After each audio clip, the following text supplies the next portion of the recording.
All right, so what's interesting about this stage is we did the same stage twice. We did it as stage 1 during the day, and we did it as stage 8, I think. I don't know. Doesn't matter. At night. Same stage, same position, same shooting. What it was basically 3 positions, 9 steel targets, and you have to hit each target once from each position. And you had a can of water that you had to carry with you from position to position. The concept was escaping New Orleans after Katrina. Exactly. Are you ready? It is obviously not meant for close. Stand by. I could definitely beat somebody's head down. 1, 2, 3, 4, 5, 6, 7, 8, 9.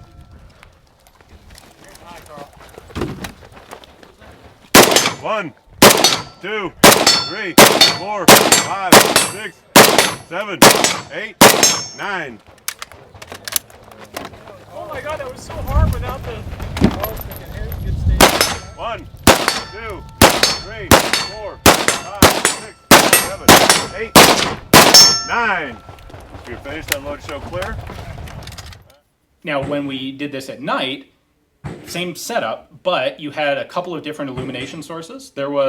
They had a whole bunch of these little red LED puck lights, and there was one positioned under every steel target, so you had some red light on the targets. Kind of like a glow, a hue. Yep, there was one hanging over each VTAC barricade, so that you had, in theory, a little bit of glow on your sights. Very dim. Really dim. And red, which doesn't help them.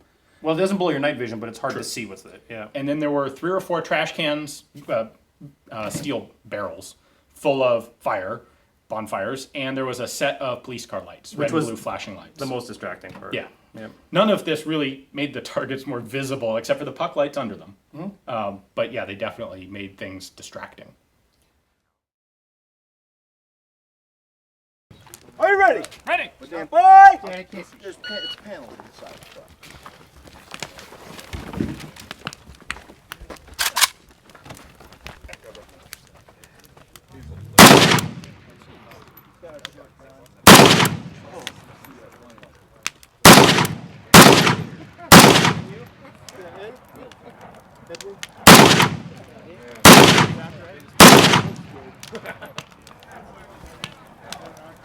He looks good missing though. We said there would be nice the whole time. We said there would be nice Yes? 1! Didn't know we could use lights though. 2! 3!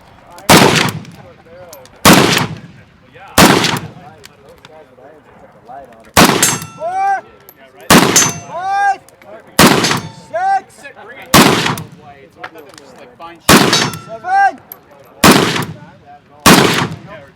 I was covered by one eye. Wow. Covering one eye so I could see. 8, 9.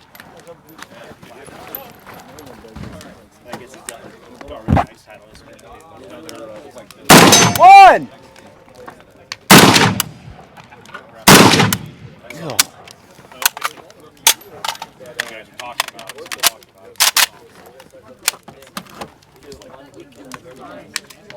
Two. Stop. Yeah. So it's interesting, during the day, there's, again, a simplistic stage. So we get out there at night, and we're watching a lot of failure. And then one of the things they said is that, now this is not a comment about the match, it was maybe just a misunderstanding.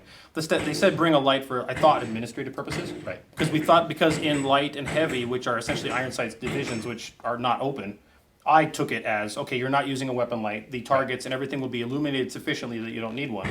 And that the lights, if you brought one, was administrative. Not needing one is... I would not say that. Having some illumination would have been a huge advantage. Massive advantage. A red dot is a huge advantage. Yep. Here's the deal. We decided, we went for it. Screw it. Actually, we're doing well at the match, so this is a potential match thrower, but let's screw it. I ran without a white light. I ran it in the dark, because if you had a white light on a weapon like that, keeping it illuminated for the entire course of that fire, you would be a bullet magnet. Right, exactly. So this was an opportunity to try something that you don't get to do very often. Yeah, I've never tried something like this, and I wanted to see what it was actually like. Which is, what's it like to use these irons in this very low light condition and not make yourself a bullet magnet in the process? Right. So I went for it. Actually, a buddy of mine said, "Here's a white light." I'm like, I don't know, I'll just go. So how would happen to you?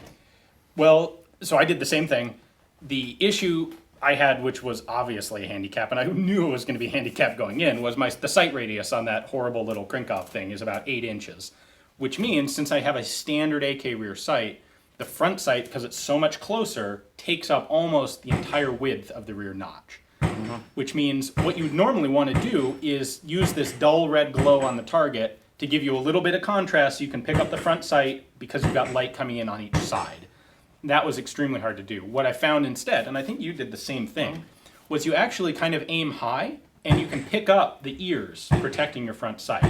And you can then bring that down and with some luck and practice and illumination, get the rear notch in between your front protective wings and shoot and hopefully hit. And what I found was I could get a couple of those in a row because I could find the sight picture, keep the same cheek weld, hit, hit, hit, miss, oh shoot, okay, now let's try and find it again.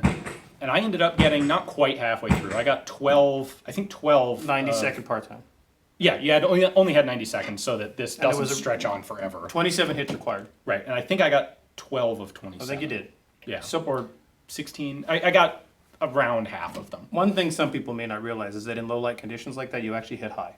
Oh, and by the way, I literally did get the blinding flash. But you from my also gun on typically every shot. hit high. Okay. That's just like, so in highlights, so there's a little old meme. It's like lights up, sights up, because you're actually you're going to hit low in highlight or in bright light. Okay. And you're going to hit high in low light. So you probably want to have a more 6 o'clock hold in a dark condition like that. Of course, having some other illumination or nods would be the way to solve this problem. obviously, yeah. But so what I ended up doing is there's a little dim red light, and I would look at it, and I would bring my head up, like you said. I would find the sight ears. Yep. Then I would come down, okay, so the sight post is in between those. Right. I'd come down, and hopefully the sight ears would be in the middle of my rear sight. I'd find the post, put it on this dimly red illuminated target, and pull the trigger. Yep. 1, 2, 3, 4, 5, 6, 7, 8, 9. Move.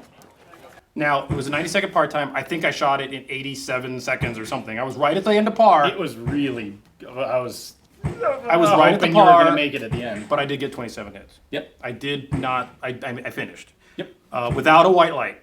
Now, some people use white lights. That probably put me at a disadvantage in this stage in terms of placement, but it was worth it for the experience. Yeah, understanding what it's actually like to do that. So I don't know what we got on video. It is dark. I mean, this was dark. So Yeah.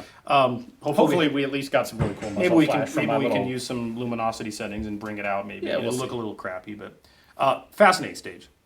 But One thing also we should point out is we didn't get any chance to like practice and dry run this sort of thing because they only have one night to run everybody in the match through. This was being run as an efficient relay, and it was set up, get ready, buzzer, go. oh, they were doing a great job. Choop, choop, choop, choop, Yeah. choop, choop. However, you didn't even get a chance to take a sight picture. Right. When I came up on the VTEC barricade, as did you and everyone else, I believe. When you brought that up, that was the first time you saw that sight picture ever in your life behind that little red LED thing. Which is actually kind of cool. That's how it ought to be. And guys, this is one of the things I'm saying is really cool about this match. That it is, it's deviating from the norm enough that there's stuff here that there's a lot of nuggets in this match, Yeah. a lot of valuable nuggets. And I think the AK portion of it brought that out. Yeah. So this stage may get thrown out. If they can't run everyone through it, it will get tossed. And it sounds like they were considering kind of relegating it to side match status. I don't know. Just because of the wild disparity. in And what I people's told the match performance. director is, I'm not going to influence your decision in any way. You make your call.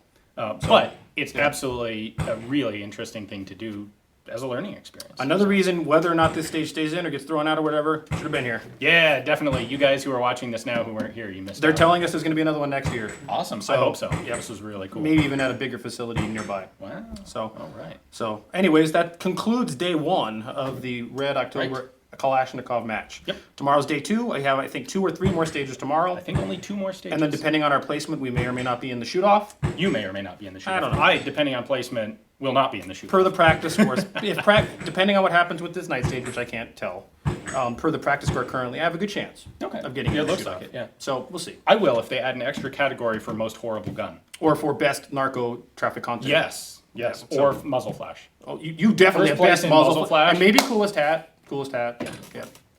Anyways, cool guys. Stay tuned.